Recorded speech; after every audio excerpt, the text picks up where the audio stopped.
I feel a little bit cold and shaking. J'ai un peu froid. C'est la première fois que je suis dans un pays froid. Salam. Good afternoon, ladies and gentlemen. Merci aux représentants de la communauté internationale. Merci aux citoyens de Genève pour avoir pris le temps de venir participer à cette cérémonie extraordinaire, et à tous mes frères et sœurs dans le monde entier, mes amis et les héros qui vivent sur l'île de Manus et à Nauru. Merci aux membres du jury international de m'avoir choisi, et merci à la ville de Genève de m'avoir reçu, et merci au gouvernement suisse d'avoir permis de venir ici. Je ne pensais pas pouvoir un jour revenir dans un pays comme la Suisse, et je suis à Genève maintenant, mais j'ai l'impression d'être toujours à Manus. Je n'ai pas l'impression que ce soit réel. Je souhaiterais exprimer mes félicitations à ma sœur Erin et à Marino. Malheureusement, Erin n'est pas des nôtres ce soir. Ce n'est pas facile de se trouver dans un endroit où on se bat pour ses droits. Il y a tellement d'obstacles sur le chemin, et il y a tout le temps des obstacles que vous devez franchir au quotidien. Vous en franchissez un et il y a un autre qui se profile à l'horizon. C'est important que nous ayons le courage de se lever, et je crois qu'il y a beaucoup de gens qui se sont levés dans cette salle pour défendre les droits des autres. Et aujourd'hui, dans mon pays, les droits des défenseurs des droits humains ne sont pas respectés, les droits des réfugiés ne sont pas respectés. Et nous avons fait l'objet de discrimination et de ségrégation dans mon pays d'origine. J'ai connu un monde, le président du pays est accusé par la Cour pénale internationale puisqu'il est à l'origine du génocide du Darfour. J'ai réussi à m'éloigner du Soudan pour pouvoir me battre pour défendre ceux qui sont restés sur place et pour les autres victimes dans le monde entier. Malheureusement, je me suis retrouvée emprisonnée dans un pays du monde occidental qui croit en la justice et la démocratie, et je me suis retrouvée comme un animal en cage. J'accepte ce prix au nom de tous les requérants d'asile dans le monde entier, tous ceux qui sont à mes côtés dans cette lutte. Je n'y serais jamais arrivée sans eux, sans votre soutien.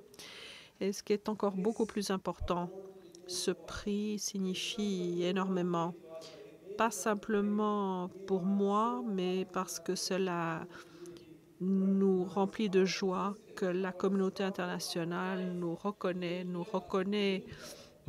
notre existence, notre lutte. Ça va nous permettre d'envisager un jour de plus de lutte, parce que nous avons perdu l'espoir, la foi, et nous nous battons pour survivre, non pas jour après jour, mais heure après heure. Ce n'est pas facile d'être emprisonné dans un endroit où tout le monde vous considère comme un criminel, et la seule chose qu'on vous dit, c'est que vous avez fait une erreur. Pourquoi est-ce que vous êtes venu dans ce pays, et vous devez vous déclarer satisfait dans une prison. Vous n'avez même pas l'occasion de vous exprimer ou de leur dire « Mais écoutez, je ne suis là que pour voir votre protection, rien de plus. Et je suis là prêt à contribuer, à participer à votre communauté, à vous donner le meilleur de moi-même. » Mais malheureusement, quand vous n'avez pas de pouvoir, les gens ne vous écoutent pas, ne vous entendent pas.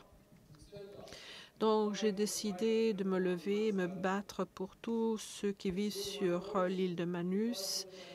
J'ai passé 5 ans sur l'île de Manus et j'ai eu à faire face à beaucoup de problèmes. On m'a harcelé, on m'a emprisonné dans cette prison. J'ai été mise à l'isolement, on m'a restreint mes mouvements et on m'a accusé d'être un incitateur de violence parce que je viens d'un pays où il y a la guerre et il n'y a pas de sécurité ni de protection et vous êtes tout le temps en train de vous plaindre. Pourquoi est-ce que je me plains? Parce que dans mon pays, les gens seront torturés. Vous savez en votre fort intérieur que vous allez mourir. Les gens qui ont subi des tortures psychologiques ou mentales, eh bien, ces gens vont être affectés tout au long de leur vie. Ça fait 3 jours que je suis à Genève et tous les jours avant de m'endormir, je dois voir où se trouvent mes amis parce que ça fait partie de ma routine. Sur l'île de Manus, je m'occupe d'une trentaine de personnes tous les jours en leur donnant de l'espoir. Restez en vie, gardez espoir. Je veux les maintenir en vie, ces gens. Ce n'est pas facile, croyez-moi. Je sais que vous êtes en train de vous demander comment je suis arrivée jusqu'ici. Moi-même, je me frotte les yeux. Comment est-ce que je suis arrivée ici? Je suis tellement éloignée de l'île de Manus, peut-être physiquement, mais dans mon esprit, je suis toujours à Manus. Quand je suis arrivée en Australie, j'avais 20 ans. J'étais un jeune homme avec beaucoup d'énergie, j'avais tellement de choses à offrir. Mais au lieu de cela, on m'a mis en prison dans une cage pendant 6 ans. Mais cette cage, au lieu de m'affaiblir, cette cage m'a rendu ma force, m'a donné l'occasion de rencontrer des gens extraordinaires comme vous, de rencontrer des gens qui se battent jour et nuit pour défendre les droits des autres. Et ce n'est pas une tâche aisée. Il me faut faire preuve de force et de courage et d'être le porte-parole de tous ceux qui souffrent. On peut rester en Papouasie-Nouvelle-Guinée, mais on n'a pas le droit d'y rester et nous ne pouvons pas aller dans un autre pays parce que l'Australie ne le veut pas. Et nous ne pouvons pas nous rendre en Australie parce que nous représentons une menace pour les politiques en Australie. Donc, nous sommes à des milliers de kilomètres d'Australie. Mais chaque chose de notre vie, chaque décision dans cette île est déterminée par des politiques australiens ou par le gouvernement australien.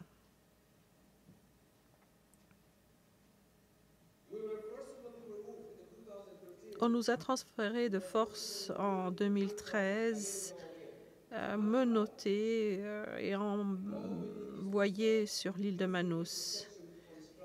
Et en fait, on voulait obtenir une protection de l'Australie, mais ils nous ont envoyés dans un pays où il n'y a pas de protection, en Papouasie-Nouvelle-Guinée. Au cours des 5 dernières années, j'ai perdu 12 personnes, mes meilleurs amis, les amis dont je me suis occupée, et je regrette de ne pas avoir réussi à leur sauver la vie.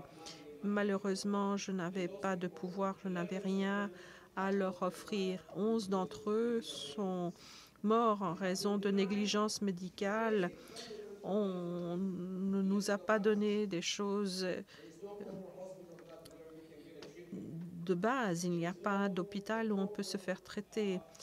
Il n'y a pas de conseiller psychologique pour lui dire ce qui nous arrive. On nous dit simplement de repartir là d'où nous venons. Nous ne sommes pas les bienvenus dans notre pays. En 2014, quand nous avons commencé à protester, à demander la liberté et la justice, et on a perdu l'un de nos proches amis. Il a été battu à mort. Et aujourd'hui, je voulais vous raconter son histoire et ce prix sera partagé avec ceux qui ont perdu leur vie et qui restent emprisonnés sur l'île de Manus et Nauru. Nous ne sommes pas oubliés et nous sommes heureux de ne pas être oubliés. Et je peux vous dire que les gens de Manus, ils ne dorment pas. Il est 4 heures en Australie, 3 heures du matin à Manus. Ils veulent savoir à quel point la communauté internationale souhaite les soutenir. Les réfugiés, les requérants d'asile sur l'île de Manus sont devenus une communauté. Ils se battent ensemble parce qu'ils croient que l'union fait la force. Et s'ils ne parlent pas d'une seule voix, ils ne pourront pas s'occuper les uns des autres. Et on s'occupe davantage de nos amis, encore mieux que leurs parents. La première chose que l'on rencontre le matin quand on se lève, on voit nos amis. Et ils ne sont pas bienveillants et on se demande qu'est-ce qu'on peut faire pour leur venir en aide. Et par ailleurs, vous voyez des gens qui portent un uniforme gris qui vous pointe du doigt et vous regardent de telle façon à ce que ne vous sentez pas un être humain, un criminel ou un animal. Vous êtes un simple numéro. Et nous sommes connus comme des numéros. Pour le gouvernement australien, ils nous ont éliminés. Ils ont éliminé notre nom. Moi, je m'appelle QNK002. Et si je n'utilise pas ce numéro, je n'obtiens pas d'eau ni de nourriture. Et si je n'utilise pas ce numéro, je n'ai pas accès aux soins médicaux. J'ai dû répéter ce numéro pendant les 6 dernières années. C'est devenu mon nom. J'ai de la peine à me rappeler que je m'appelle Aziz. Ce n'est pas facile, vous savez, malgré le fait que je sois en contact avec des journalistes. Quand ils me demandent mon nom, je leur dis que je m'appelle QNK002. Et un bébé né dans ce centre d'emprisonnement sera affublé d'un numéro et son nom est un numéro. Il n'a pas d'autre nom. Imaginez où nous en sommes. C'est un moment historique aujourd'hui. C'est un moment historique et je souhaiterais saisir cette occasion pour féliciter les réfugiés de l'île de Manus et de Nauru et je souhaiterais féliciter tous les réfugiés dans le monde entier. Il faut que vous clamiez vos droits haut et fort, peu importe l'endroit où l'on vous place.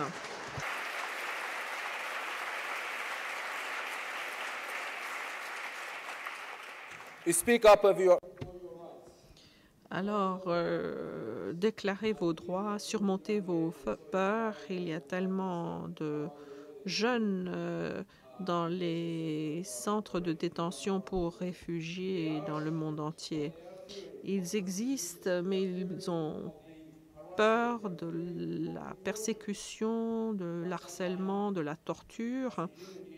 Mais quelquefois, en tant qu'être humain, vous devez vous sacrifier pour les autres. La liberté, ce n'est pas gratuit, il faut la payer. Et le paiement, c'est votre sacrifice. Et le paiement que nous effectuons aujourd'hui à l'île de Manus et de Nauru, eh bien, c'est ce sacrifice que j'ai fait moi-même et pour vous raconter cette histoire extraordinaire, parce que c'est une histoire triste en fait, dont vous entendrez peu parler. Il faut que vous le ressentiez, cette histoire. Imaginez perdre votre humanité. Imaginez des gens qui mettent des innocents vulnérables qui sont en quête de protection, de les exposer un traitement cruel et inhumain, des conditions telles qu'ils perdent la foi en leur existence, en l'existence de Dieu, alors qu'ils viennent la plupart de pays musulmans ou chrétiens et leur foi est grande, mais la situation est telle qu'ils ont perdu leur foi et que Dieu n'existe plus. Ce n'est pas une histoire agréable à raconter. Je vous remercie encore cet événement. Je remercie encore une fois la communauté internationale d'entendre notre histoire et de la partager. Merci d'être venu et je souhaiterais vous remercier le gouvernement suisse pour cette occasion qui m'est ainsi donnée. Je vais passer 2 semaines ici, ensuite je retournerai à Manus et les gens m'attendent qui regardent ce qui se passe pour que je partage ce prix avec eux, que la communauté internationale reconnaisse notre lutte, notre résilience. Et c'est un moment historique pour nous tous. Merci encore. Merci infiniment.